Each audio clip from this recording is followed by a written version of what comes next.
കത്തോലിക്ക സഭയുടെ പുതിയ പ്രഖ്യാപനങ്ങൾ, പ്രത്യേകിച്ച് മറിയയുമായി ബന്ധപ്പെട്ടുള്ളത് വലിയ വിവാദങ്ങളും ചർച്ചകളും ഉണ്ടാക്കിയിരിക്കുന്നു. ഈ പശ്ചാത്തലത്തിൽ ബൈബിൾ മറിയയെക്കുറിച്ച് എന്താണ് പറയുന്നതെന്ന് പരിശോധിക്കുവാനുള്ള ഒരു പരിശ്രമമാണ് ഞാൻ നടത്തുന്നത്.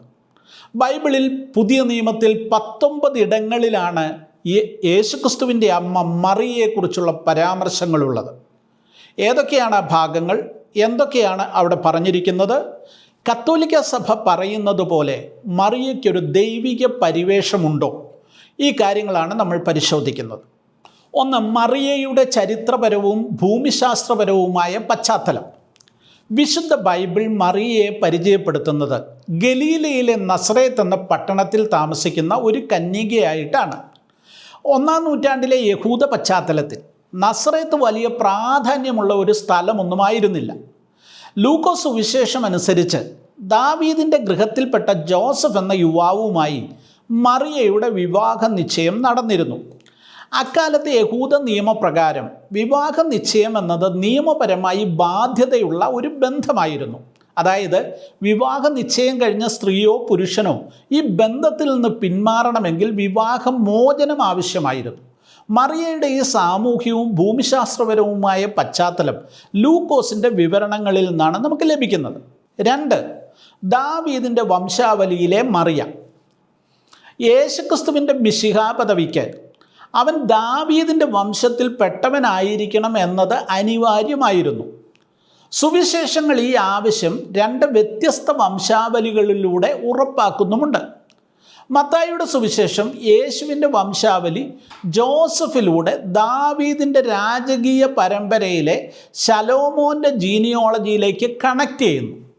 ഈ വംശാവലി യേശുവിന് ദാവീദിൻ്റെ സിംഹാസനത്തിലുള്ള നിയമപരമായ അവകാശം നൽകുന്നതിലാണ് ശ്രദ്ധ കേന്ദ്രീകരിച്ചിരിക്കുന്നത്. എന്നാൽ ലൂക്കോസിൻ്റെ സുവിശേഷത്തിലേക്ക് വരുമ്പോൾ യേശുവിൻ്റെ വംശാവലി പറയുവാനായി ദാവീദിൻ്റെ മറ്റൊരു മകനായ നാഥാനിലാണ് ചെന്നെത്തുന്നത്. യേശുവിൻ്റെ ജനനം പരിശുദ്ധാത്മാവിലാണ് സംഭവിച്ചതെങ്കിലും ജോസഫ് യേശുവിൻ്റെ വളർത്തു പിതാവായി നിലനിന്നു. അതിനാൽ മത്തായിയുടെ വിവരണം ജോസഫിലൂടെയുള്ള രാജകീയ നിയമസാധുതയും നാഥാൻ്റെ വംശത്തിൽ നിന്നാണെന്ന ലൂക്കോസിൻ്റെ വിവരണത്തിലൂടെ ഒരു ശാരീരികമായ ദാവീദ് ബന്ധവും ഉറപ്പാക്കുന്നു. ഈ ഇരട്ട സാധുത അഥവാ ഡ്യുവൽ ലെജിറ്റിമസി യേശുക്രിസ്തു ദാവീദിനുള്ള ദൈവിക വാഗ്ദത്തത്തിൻ്റെ സമഗ്രമായ നിവൃത്തിയാണെന്ന് സുവിശേഷകർ സ്ഥാപിക്കുന്നു. 3, ഗബ്രിയേലിൻ്റെ സന്ദർശനവും മറിയയുടെ പ്രതികരണവും. മറിയയുടെ ജീവിതത്തിലെ സുപ്രധാനമായ ആദ്യ സംഭവം ഗബ്രിയേൽ ദൂതൻ്റെ സന്ദർശനമാണ്. ദൂതൻ അവളെ കൃപ നിറഞ്ഞവളെ എന്ന് സംബോധന ചെയ്തു. ഈ സംബോധന മറിയയ്ക്ക് ദൈവത്തിൽ നിന്ന് ലഭിച്ച സവിശേഷമായ അനുഗ്രഹത്തെയും പ്രീതിയെയും സൂചിപ്പിക്കുന്നതാണ്. ദൂതൻ്റെ വാക്കുകൾ കേട്ട് മറിയ ആദ്യം വല്ലാതെ അസ്വസ്ഥതയാകുന്നുണ്ട്. ഈ അഭിവാദ്യം എന്തായിരിക്കുമെന്ന് അവൾ ചിന്തിച്ചു. തുടർന്ന് പരിശുദ്ധാത്മാവ് അവളുടെ മേൽ വരികയും അത്യുന്നതൻ്റെ ശക്തി അവളെ മൂടുകയും ചെയ്യുന്നതിലൂടെ അവൾ ഒരു ശിശുവിന് ജന്മം നൽകുമെന്നും ആ ശിശു ദൈവപുത്രൻ എന്ന് വിളിക്കപ്പെടുമെന്നും ദൂതൻ വിശദീകരിച്ചു. ഞാനൊരു പുരുഷനെ അറിയാത്തത് കൊണ്ട് ഇതെങ്ങനെ സംഭവിക്കും? ഇതായിരുന്നു മറിയയുടെ മറു ചോദ്യം. അതായത് കന്യകാത്വം കണക്കിലെടുത്താണ് ഈ കാര്യം എങ്ങനെ നടക്കുമെന്നുള്ളൊരു ചോദ്യം മറിയ ഉന്നയിക്കുന്നത്. മറിയയുടെ സംശയത്തിൽ നുടലെടുത്തതല്ല, മറിച്ച് ദൈവിക പദ്ധതിക്ക് കീഴടങ്ങുന്നതിന് മുൻപ് ഈ കാര്യത്തിൽ ഒരു വ്യക്തത തേടലാണ് മറിയ നടത്തിയതെന്ന് മനസ്സിലാക്കുക. ഈ സംഭാഷണത്തിൻ്റെ അവസാനം മറിയ ദൈവത്തിൻ്റെ ഇഷ്ടത്തിന് പൂർണ്ണമായി സ്വയം സമർപ്പിച്ചുകൊണ്ട് പറഞ്ഞു, ഇതാ ഞാൻ കർത്താവിൻ്റെ ദാസി, നിൻ്റെ വാക്കുപോലെ എനിക്ക് ഭവിക്കട്ടെ. 4, ജോസഫിൻ്റെ നീതിയും കന്യകാജനനത്തിൻ്റെ സ്ഥിരീകരണവും. താൻ വിവാഹം കഴിക്കുവാൻ പോകുന്ന മറിയ എന്ന യുവതി ഗർഭിണിയാണെന്ന് മനസ്സിലാക്കിയ ജോസഫ് എന്ന യുവാവ് വലിയ ധർമ്മസങ്കടത്തിലായി. നീതിമാനായതുകൊണ്ട് അവളെ രഹസ്യമായി ഉപേക്ഷിച്ചുകൊണ്ട് അവൾക്കൊരു അപമാനം വരുത്താതെ രക്ഷപ്പെടുത്തുവാൻ അവൻ തീരുമാനിക്കുന്നു. ഈ സാഹചര്യത്തിൽ ദൂതൻ സ്വപ്നത്തിൽ ജോസഫിന് പ്രത്യക്ഷപ്പെടുന്നു. മറിയെ ഭാര്യയായി സ്വീകരിക്കാനും ഗർഭസ്ഥ ശിശു പരിശുദ്ധാത്മാവിനാൽ ഉരുവായതാണെന്നും അവനോട് അറിയിക്കുന്നു. ഈ സംഭവം യെശയ്യാവിൻ്റെ പ്രവചനത്തിലെ ഒരു വാക്യത്തിൻ്റെ നിവൃത്തിയായിട്ട് സുവിശേഷകൻ അവതരിപ്പിക്കുന്നു. ആ വാക്യം ഇതാണ്: കന്യക ഗർഭം ധരിച്ചൊരു മകനെ പ്രസവിക്കും, അവൻ ഇമ്മാനുവേൽ എന്ന് പേർ വിളിക്കും. ജോസഫ് ദൂതൻ്റെ കൽപ്പന അനുസരിച്ച് മറിയയെ ഭാര്യയായി സ്വീകരിച്ചു. എന്നാൽ അവൾ മകനെ പ്രസവിക്കുന്നത് വരെ അവൻ അവളെ പരിഗ്രഹിച്ചില്ല എന്ന് മത്തായി 1:25 വ്യക്തമാക്കുന്നു. ഇവിടെ ഉപയോഗിച്ചിരിക്കുന്ന വരെ എന്ന പദം കന്യകാജനനത്തെ സ്ഥിരീകരിക്കുന്നുണ്ടെങ്കിലും യേശുവിൻ്റെ ജനനശേഷം അവർ ഭാര്യാഭർത്താക്കന്മാരായി ദാമ്പത്യ ബന്ധത്തിൽ ജീവിച്ചു എന്നതിൻ്റെ വ്യക്തമായ തെളിവായും മാറുന്നുണ്ട്. 5. എലിസബത്തുമായുള്ള കൂടിക്കാഴ്ചയും മാഗ്നിഫിക്കറ്റും. ഗർഭിണിയായ മറിയ തൻ്റെ ബന്ധുവായ എലിസബത്തിനെ സന്ദർശിച്ചപ്പോൾ മറിയയുടെ അഭിവാദ്യം കേട്ടയുടൻ എലിസബത്തിൻ്റെ ഉദരത്തിലെ ശിശു, അതായത് യോഹന്നാൻ സ്നാപകൻ, തുള്ളി. എലിസബത്ത് മറിയയെ എൻ്റെ കർത്താവിൻ്റെ അമ്മ എന്ന് വിളിച്ചു ആദരിച്ചു. കൂടാതെ കർത്താവ് തന്നോട് അരുളി ചെയ്തത് വിശ്വസിച്ചവൾ ഭാഗ്യവതി എന്ന് പറഞ്ഞ് എലിസബത്ത് മറിയയുടെ വിശ്വാസത്തെ പ്രശംസിക്കുകയും ചെയ്യുന്നു. ഇതിന് മറുപടിയായി മറിയ ആലപിച്ച സ്തോത്രഗീതമാണ് ലൂക്കോസിൻ്റെ സുവിശേഷം 1-ാം അധ്യായം 46 മുതൽ 55 വരെയുള്ള വാക്യങ്ങൾ. ഈ ഗീതം മറിയയുടെ ആഴമായ യഹൂദ വിശ്വാസ പാരമ്പര്യത്തെയും തിരുവെഴുത്തുകളിലുള്ള അറിവിനെയും വെളിപ്പെടുത്തുന്നു. തൻ്റെ താഴ്ന്ന അവസ്ഥയെ ദൈവം കടാക്ഷിച്ചുവെന്ന് മറിയ അംഗീകരിക്കുന്ന ഭാഗം കൂടിയാണിത്. 6. ബേത്ലഹേമിലേക്കുള്ള യാത്രയും യേശുവിൻ്റെ ജനനവും. യേശുവിൻ്റെ ജനന സമയത്ത് റോമാ ചക്രവർത്തിയായ അഗസ്റ്റസ് കൈസറിൻ്റെ ഉത്തരവനുസരിച്ച് ഒരു കാനേഷുമാരി, അതായത് ജനസംഖ്യാ കണക്കെടുപ്പ് നടന്നു വരികയായിരുന്നു. ജോസഫ് ദാവീദിൻ്റെ ഗൃഹത്തിലും വംശത്തിലും ഉള്ളവനായതുകൊണ്ട് തൻ്റെ ഭാര്യയായ മറിയയോടൊപ്പം യഹൂദിയ ദേശത്തെ ദാവീദിൻ്റെ പട്ടണമായ ബേത്ലഹേമിലേക്ക് യാത്ര ചെയ്തു വരേണ്ടി വന്നു. അവിടെ ആയിരിക്കുമ്പോൾ മറിയ തൻ്റെ ആദ്യജാതനെ പ്രസവിക്കുകയും അവനെ ഒരു പുൽത്തൊട്ടിയിൽ കിടത്തുകയും ചെയ്തു. കാരണം സത്രത്തിൽ അവർക്ക് സ്ഥലം ലഭിച്ചില്ല. 7. ശിമയോൻ്റെ പ്രവചനവും കാഴ്ചയർപ്പിക്കലും. മോശയുടെ നിയമപ്രകാരം ജനനം കഴിഞ്ഞ് 40 ദിവസത്തിന് ശേഷം ശുദ്ധീകരണ കർമ്മത്തിനായി മറിയയും ജോസഫും യേശുവിനെ ദേവാലയത്തിൽ കൊണ്ടുവന്ന് കാഴ്ചവെച്ചു. മറിയയുടെ സാമൂഹിക സാമ്പത്തിക പശ്ചാത്തലത്തെക്കുറിച്ച് ലൂക്കോസ് നൽകുന്ന ഒരു പ്രധാന സൂചന ഇവിടെയുണ്ട്. ശുദ്ധീകരണ കർമ്മത്തിനായി ദേവാലയത്തിൽ കാഴ്ചയർപ്പിച്ചപ്പോൾ അവർ 2 പ്രാവുകളോ 2 പ്രാവിൻ കുഞ്ഞുങ്ങളോ ആണ് അർപ്പിച്ചത്. ലേവ്യ പുസ്തകം അനുസരിച്ച് സാധാരണയായി ഒരു ആട്ടിൻകുട്ടിയെയും ഒരു പ്രാവ് കുഞ്ഞിനെയും ആയിരുന്നു ബലി അർപ്പിക്കേണ്ടിയിരുന്നത്. എന്നാൽ ആട്ടിൻകുട്ടിയെ അർപ്പിക്കാൻ കഴിവില്ലാത്ത ദരിദ്രർക്ക് അതിനു പകരമായി 2 പ്രാവുകളെ അർപ്പിക്കാൻ നിയമം അനുവദിച്ചിരുന്നു. ഇതിൽ നമുക്ക് മനസ്സിലാകുന്നത് മറിയയുടെയും ജോസഫിൻ്റെയും സാമ്പത്തിക സ്ഥിതി വളരെ ദരിദ്രാവസ്ഥയിലായിരുന്നു എന്ന് തന്നെയാണ്. ദേവാലയത്തിൽ വെച്ച് ശിമോൻ എന്ന നീതിമാനായ വ്യക്തിയെ അവർ കണ്ടുമുട്ടുന്നു. ശിമയോൻ യേശുവിനെ കയ്യിലെടുത്ത ശേഷം ഈ ശിശു പലരുടെയും വീഴ്ചയ്ക്കും ഉയർച്ചയ്ക്കുമായി നിയമിക്കപ്പെട്ടിരിക്കുന്നു എന്ന് പ്രവചിച്ചു. തുടർന്ന് മറിയയെ നോക്കിക്കൊണ്ട് ശിമയോൻ മുന്നറിയിപ്പായി ഇങ്ങനെ പറഞ്ഞു: നിന്റെ സ്വന്തം പ്രാണനിലൂടെ ഒരു വാൾ കടന്നു പോകും. ഈ പ്രവചനം ഭാവിയിൽ മറിയ അനുഭവിക്കുവാൻ പോകുന്ന അതിതീവ്രമായ ദുഃഖത്തെ, പ്രത്യേകിച്ച് യേശുവിൻ്റെ ക്രൂശീകരണ സമയത്തെ സൂചിപ്പിക്കുന്നു. കൂടാതെ അന്ന എന്ന പ്രവാചകിയും ശിശുവിനെക്കുറിച്ച് സംസാരിക്കുകയും ദൈവത്തെ സ്തുതിക്കുകയും ചെയ്യുന്നത് അവിടെ കാണുവാൻ സാധിക്കും. ഇനി ഈജിപ്തിലേക്കുള്ള പലായനമാണ് 8ാമത്തേത്.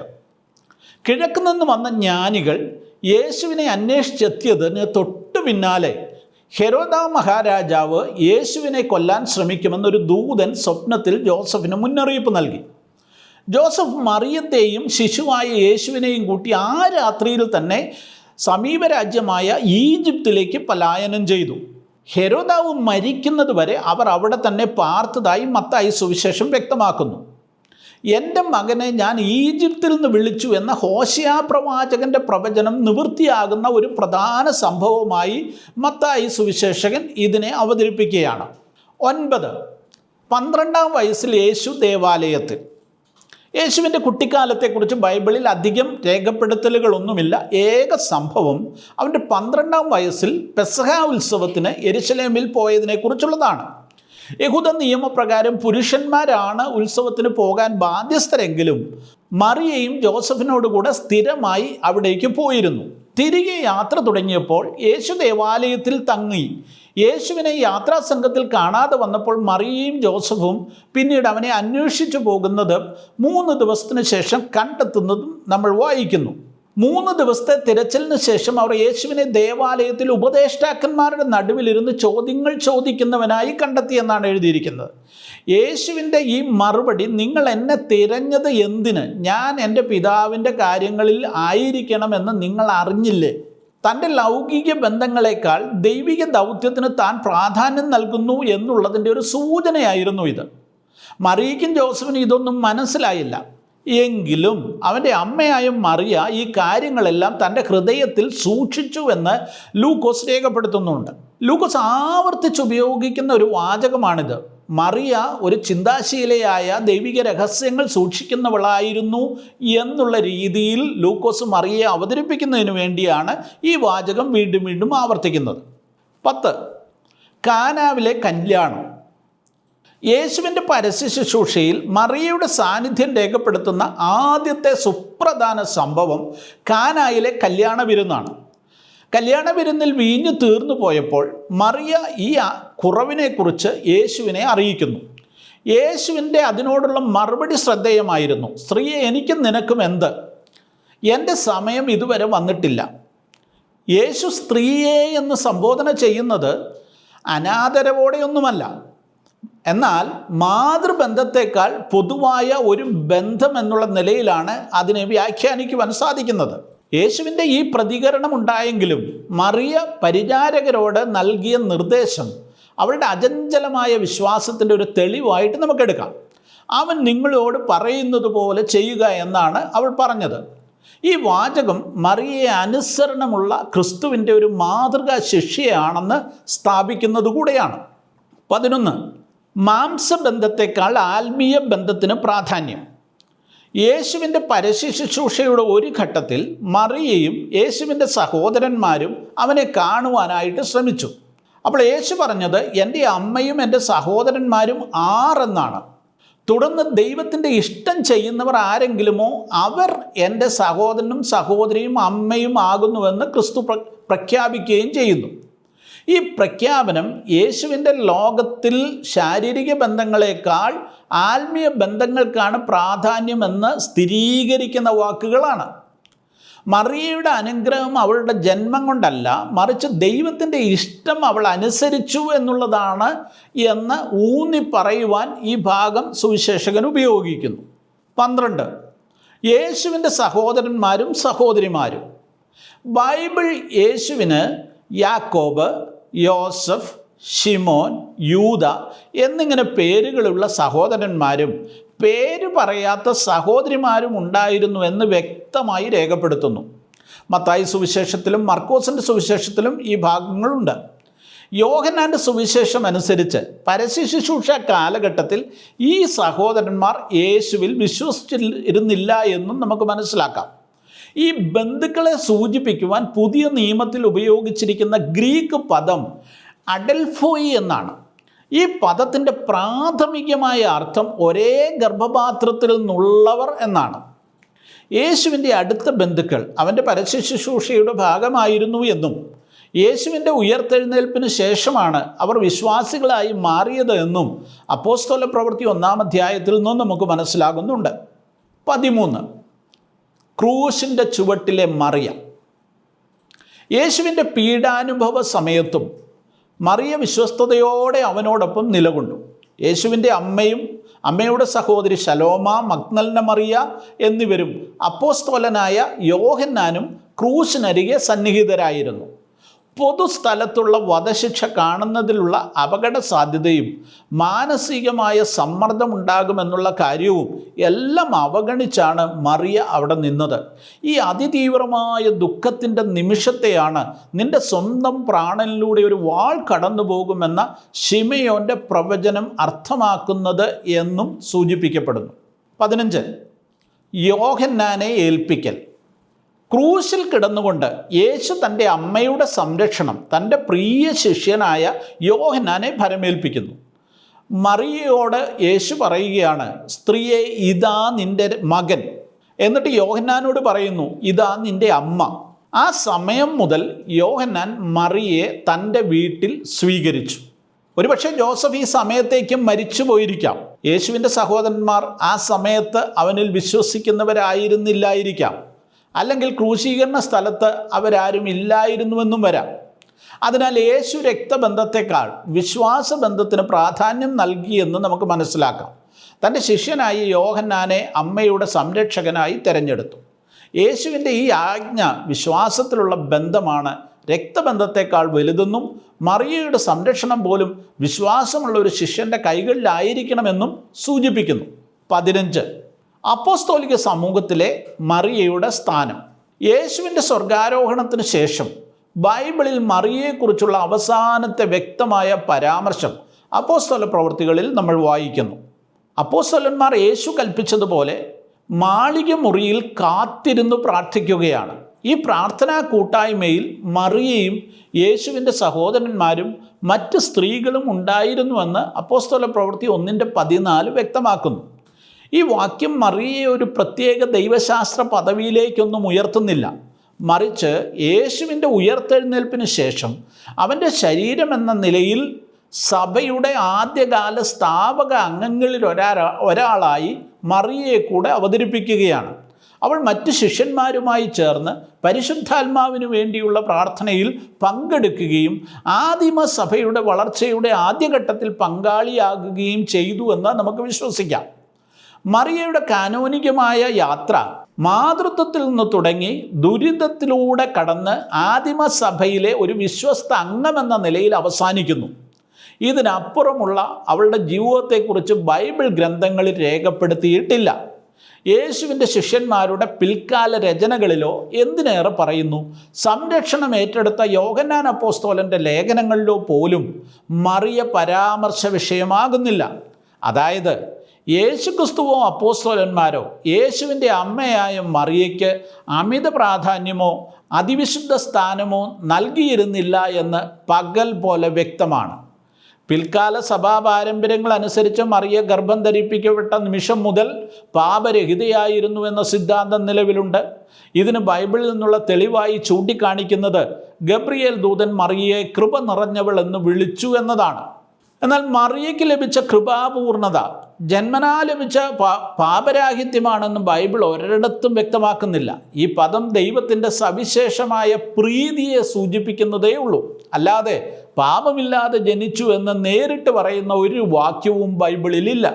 നേരത്തെ പറഞ്ഞതുപോലെ യേശുവിൻ്റെ ജനനത്തിന് ശേഷവും മറിയ കന്യകയായി തുടർന്നു എന്ന പാരമ്പര്യം തെറ്റാണെന്ന് തെളിയിക്കുന്ന വാക്യം മത്തായി 1:25 തന്നെ ഉണ്ട് താനും. അവൾ മകനെ പ്രസവിക്കുന്നതുവരെ അവൻ അവളെ പരിഗ്രഹിച്ചില്ല എന്നാണ് ആ വാക്യം. വരെ എന്ന പദം സൂചിപ്പിക്കുന്നത് യേശുവിൻ്റെ ജനനശേഷം അവർ സാധാരണ ദാമ്പത്യ ജീവിതം പുനരാരംഭിച്ചു എന്ന് തന്നെയാണ്. കൂടാതെ മത്തായി 13:55-56 വാക്യങ്ങളിലും മർക്കോസ് 6:3 ആയി യേശുവിന് യാക്കോബ്, ജോസഫ്, ശിമോൻ, യൂദ എന്നിങ്ങനെ പേരുകളുള്ള സഹോദരന്മാരും സഹോദരിമാരും ഉണ്ടായിരുന്നു എന്ന് വ്യക്തമാക്കുന്നു. അതുകൊണ്ട് മറിയയുടെ നിത്യകന്യകാത്വം എന്ന സിദ്ധാന്തം ബൈബിൾ അടിസ്ഥാനത്തിൽ 100% തെറ്റാണെന്ന് ബോധ്യമാകും. ഇനി മറിയയുടെ ഭൗമിക ജീവിതത്തിൻ്റെ അവസാനം അവൾ ശരീരത്തോടെ സ്വർഗത്തിലേക്ക് എടുക്കപ്പെട്ടു എന്ന സ്വർഗാരോപണ സിദ്ധാന്തം ബൈബിളിൽ രേഖപ്പെടുത്തിയിട്ടില്ല. മറിയയുടെ മരണം, സംസ്കാരം അല്ലെങ്കിൽ ശരീരത്തോട് ഉള്ള സ്വർഗാരോഹണം എന്നിവയെക്കുറിച്ച് ഒരു വിവരവും ബൈബിളിൽ ലഭ്യമല്ല. ചുരുക്കത്തിൽ ദൈവപുത്രന് ജന്മം നൽകാൻ ദൈവം തിരഞ്ഞെടുത്ത വിശുദ്ധയായ ഭാഗ്യവതിയായ വനിതാരത്നം എന്നതിനപ്പുറം ആരാധിക്കപ്പെടുവാനുള്ള ദൈവതുല്യമായ ഒരു സവിശേഷതയും ബൈബിൾ മറിയയ്ക്ക് നൽകുന്നില്ല. അതിനപ്പുറമുള്ളതെല്ലാം കത്തോലിക്ക സഭയുടെ ബൈബിൾ വിരുദ്ധ ദുരുപദേശങ്ങൾ മാത്രമാണെന്ന് തിരിച്ചറിയുക.